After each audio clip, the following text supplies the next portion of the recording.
So, what year did you start here, Dave? It was July 1st, 1981.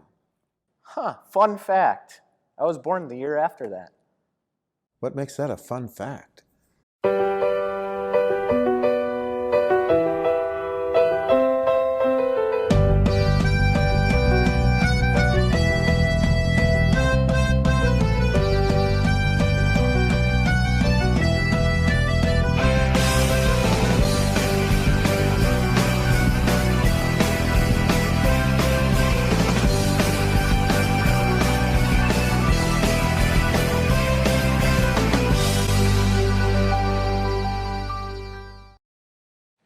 So Dave, is it really time to retire?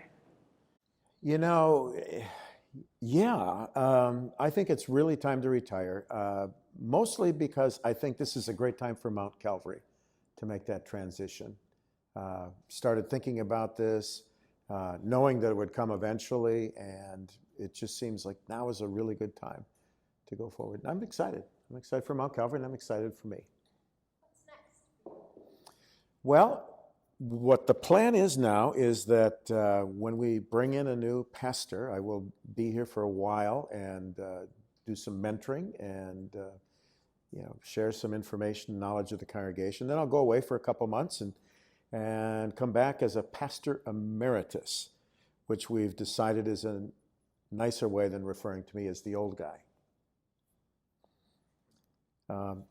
What that is, I want to be in conversation with the new senior, and I assume it'll involve some teaching, some Bible studies, things like that. But again, I want that to be a group decision and what is in the best interest of Mt Calvary.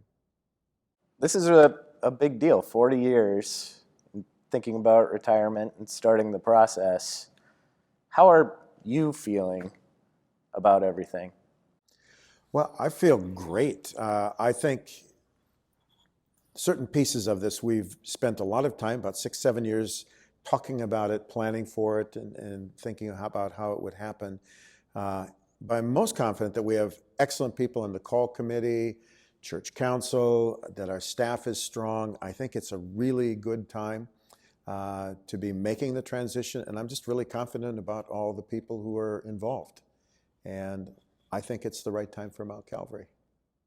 How's your wife, Joan, feeling about it? You know, I should probably ask her. No, I think I know she's looking forward to us having more time together, but we'll just continue to do what we've always done and maybe just have more time to do it. So I think she's recognizing too that it's a good time for Mt Calvary and for us. So. Why was it decided to do a transition with two senior pastors? What went into that thought process? Well, back actually either 2013, 2014, I started reading books about pastor transitions and watching what other congregations were doing when they were undergoing a change.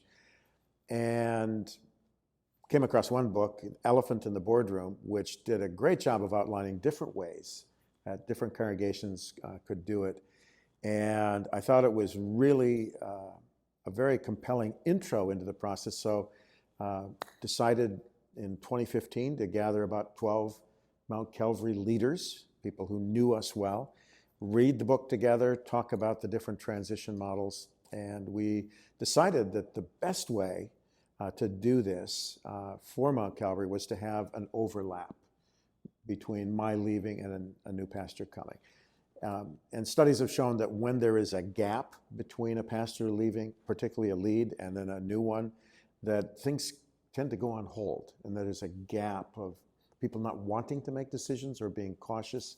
And I think this is just too dynamic and exciting a congregation. We don't need a gap in between, and I think this will be much healthier this way. And the congregation, I think, will see that healthy transition in leadership in front of them as they see us working together and that person working with the rest of the staff.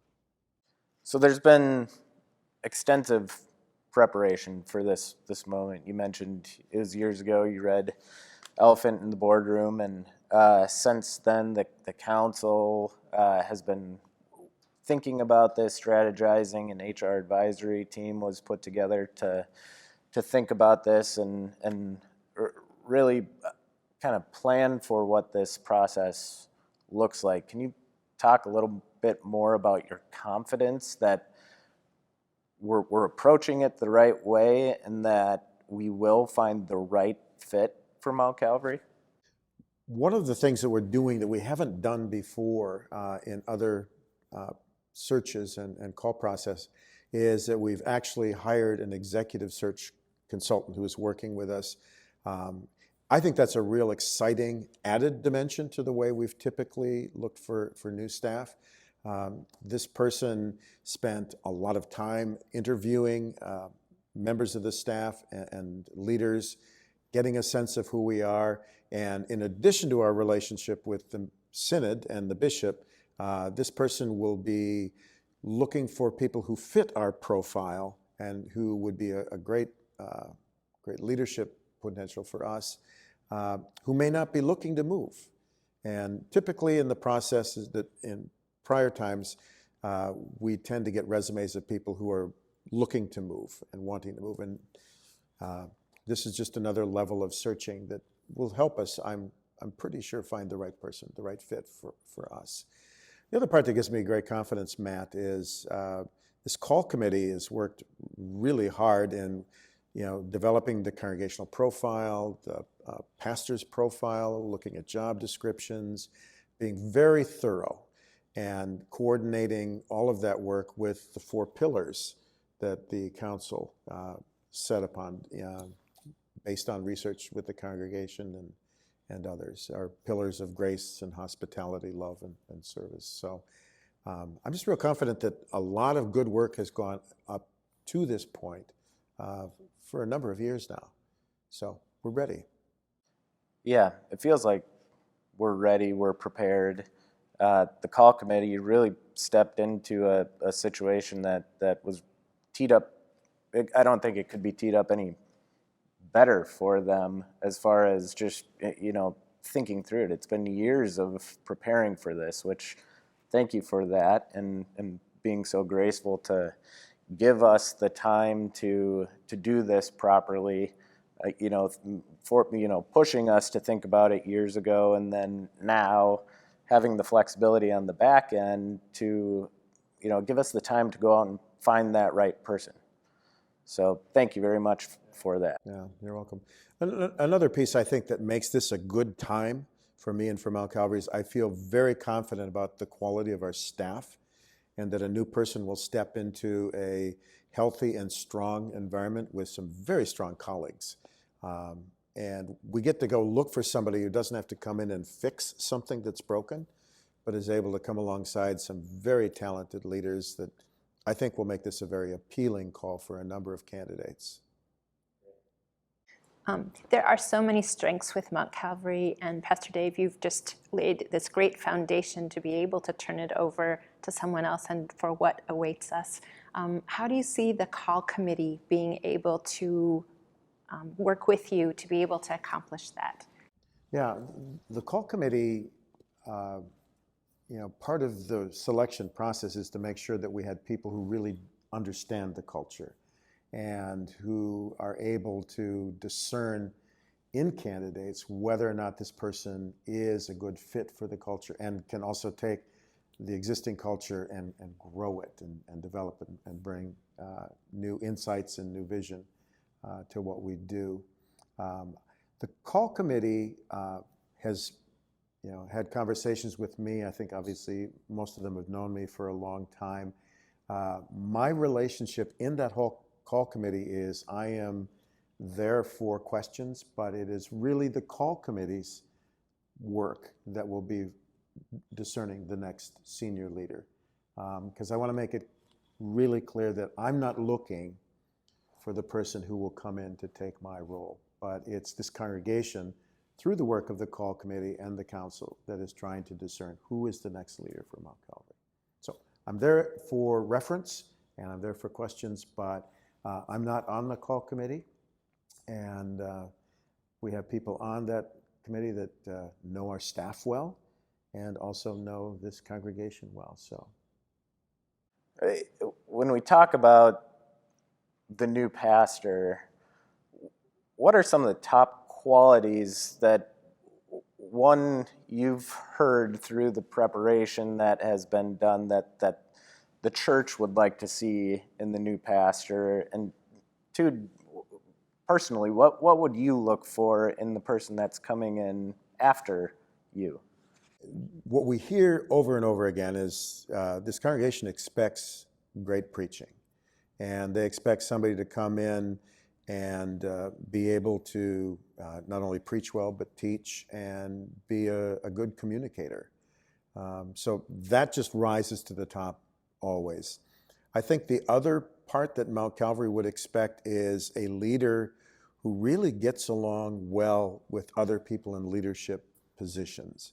That this is not a person that needs to have power over, but is very good at working alongside equally talented people and empowering and encouraging them.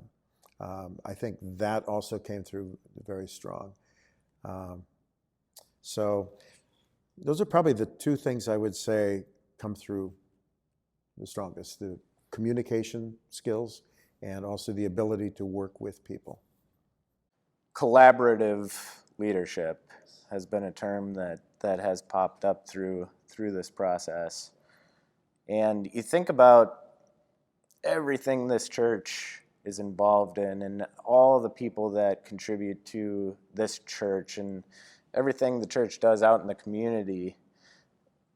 For someone to come in and try to seize a hold of, maybe different phrase on that, for someone to come in and try to really take control of all of that is virtually impossible. The church is just too vibrant. There's too much going on for one person to try to control all of that. But it's where I'm going with this is maybe you can comment a little bit on what you think would be attractive to the new pastor about Mt Calvary. Well, I definitely think what would be attractive is the breadth of ministries and the unique ministries like an Academy of Music, a theater ministry, his house. One of the pieces that has been exciting for me through the years is Mt Calvary has often been at the lead. When we started the preschool, it was almost 60 years ago. Churches weren't doing preschools. Now, virtually every church is trying to do a preschool. Other congregations have started academies of music. Our satellite Many Hands, Many Meals program. Other congregations have gotten more involved in the meal packing. And there is a culture here of yes, a culture here of let's see if we can do that, make that happen, come alongside somebody who has a vision for a mission or something. When Minneapolis Area Synod wanted to start a Hispanic ministry in Minneapolis, they came to us and said, would you be interested in being a part of helping start this ministry? Lutheran Social Services with Resnick House, a home for teens who are living on the streets. They said, would you be interested? We're looking at purchasing an apartment building that we could, make into residences for teens and get them off the street and equip them. And so we signed on. And so those kinds of things, I think, make this culture appealing to people, to a pastor wanting to come in, is the willingness to try new things and to, take a risky step in a venture. But I do think, the culture and I think the staff would or do make this a very attractive place for somebody coming in. And they're just going to be excited. They're going to have a lot of fun working with the people, both staff and lay here. It's a pretty exciting place to be. Pretty challenging. I mean, I've said in other settings, it's almost like a second seminary. I think I've probably learned more here than I did in my formal schooling, just from my colleagues. So you spoke a little bit about the exuberance that is here and the joy, and that seeps into everything that we do. Could you talk a little bit about this new joyful campaign called Launched by Love and what the components are for that? Launched by Love, which again should be don't let the door hit you on the way out. But Launched by Love is a one-year campaign to raise money to cover the costs of having overlapping seniors for a period of time, and also provide some resources for staff leadership development. Obviously, bringing in a new leader requires some investment in existing staff and this new relationship.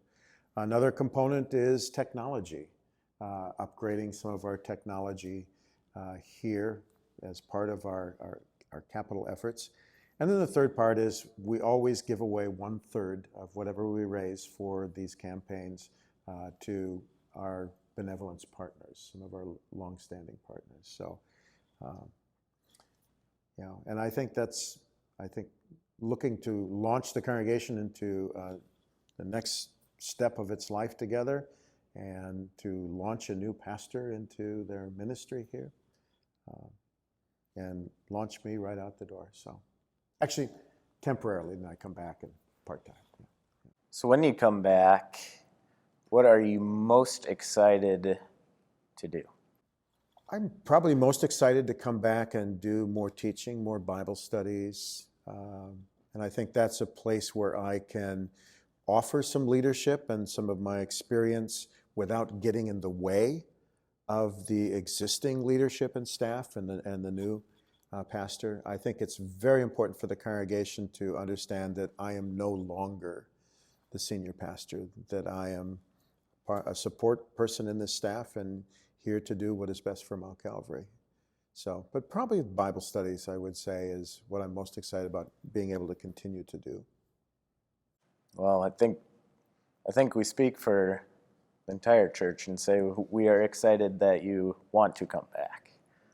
It would be tough to see you disappear. So, thank you.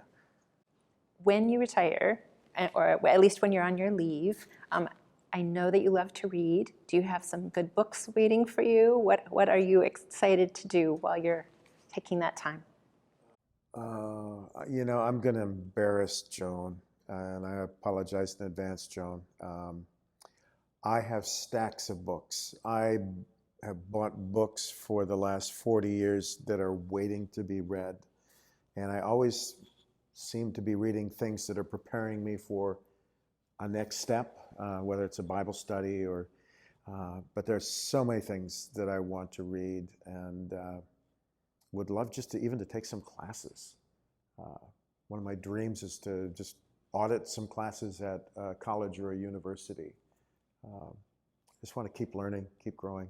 But yeah, I could probably keep reading for the next 50 or 60 years and not exhaust the stacks of books that I have accumulated. So I'm trying to offload a few of Aaron and Brenda, so I'll try to do that. So Sounds like a good time to start. yeah, mostly they're just joke books, actually. In all honesty, they're just Norwegian joke books. What's next for you? What the plan is now is that when we bring in a new pastor, I will be here for a while and do some mentoring and share some information, knowledge of the congregation. Then I'll go away for a couple months and come back as a pastor emeritus, which we've decided is a nicer way than referring to me as the old guy. Would you advise members to reach out if they know of a pastor that they think would be a good fit for Mount Calvary? Yeah, we always want recommendations. Those have been the places where we found some of our best candidates is when a parishioner has said, you should probably check out this person.